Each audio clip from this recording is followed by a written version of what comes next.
CPR 8A9 62. Hindi, yung ano lang po yun, yung ibig sabihin ng ano, part number niya yan, tapos resistor type ang kailangan mo.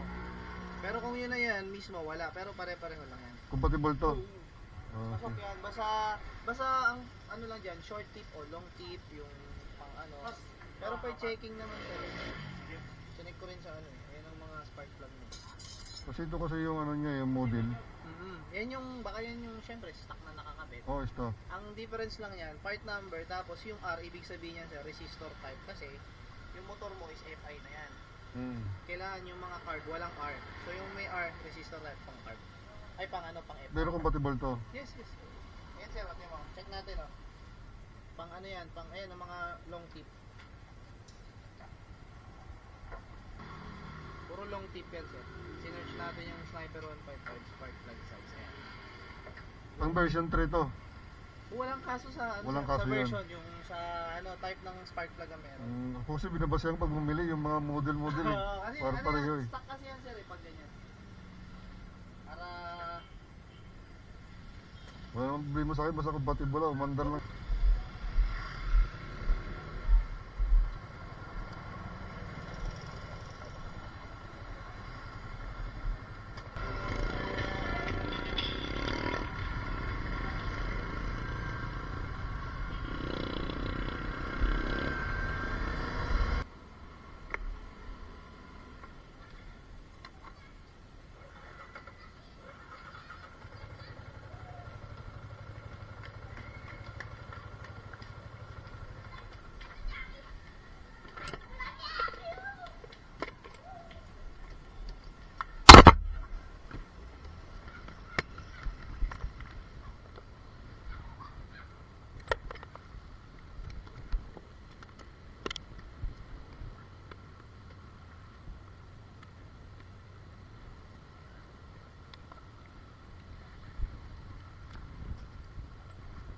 spark plug.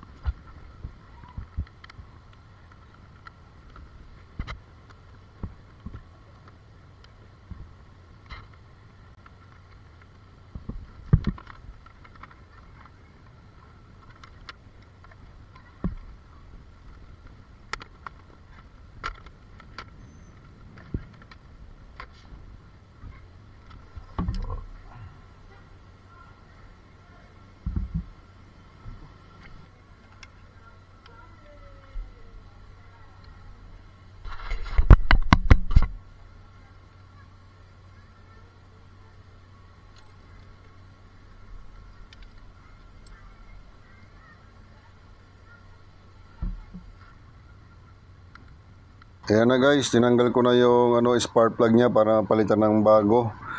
At kasi sira na yung spark plug guys, ayan na talaga mag-start. Pagka kanina pinukpok ko lang yan sa bandang taas niya para mandar lang siya. Makahanap ako ng mabilhan ng bago na spark plug. Kaya yan, medyo mainit pa yan guys kasi tinanggal ko habang medyo mainit pa yung makina. Naganap lang ako magpistuhan para matanggal ko yung spark plug at papalitan ko ng bago para makabiyahe na ulit agad. Ayan na yung bago ko guys na binili kanina. Papalitan na natin yan para bumalik na yung arangkada niya sa pagka pinusboto natin yung starter, mag-start na siya agad. Sana compatible sila kasi magkaiba yan yung code guys. Sabi naman ng nung binilan ko, okay naman daw. Compatible naman daw sila sa sa Sniper. Kaya yan, pinalitan ko na ng bago kahit magkaiba yung code. Pwede naman daw yan, sabi nung nung pinagbilan ko kanina.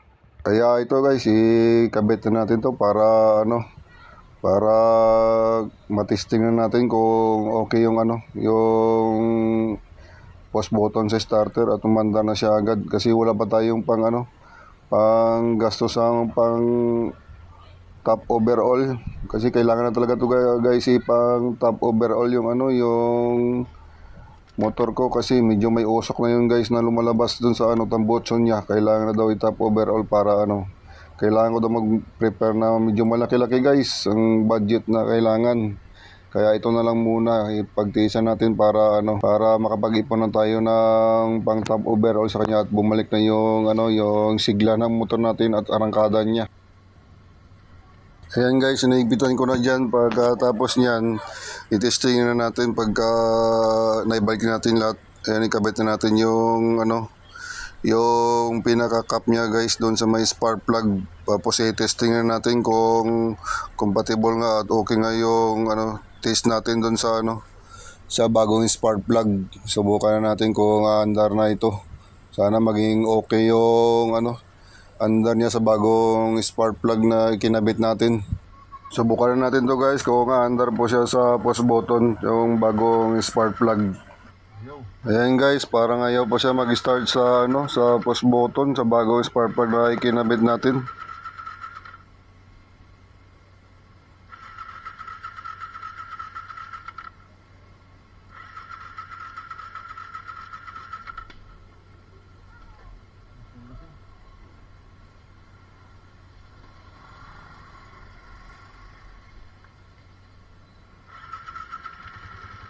Ayan, sa wakas, umandar na guys. Maluwag lang pala yung spark plug cap niya. Ayun, tinulak ko na lang ng kaunti para umandar na. Ayan, okay na siya guys. Sa mga yun guys, sa mga nakapanood nito, sana maano nyo guys, mabigyan nyo naman to guys ng like at subscribe sa account natin guys para marami makapanood. Pa-share na rin guys kung para marunong naman yung iba pagka hindi sila marunong pumalit ng ng spark plug, matutunan nila yung konting kaalaman guys kahit di sila marunong mag mekaniko. Madali lang naman to paggawa guys. Salamat sa mga nakapanood dito.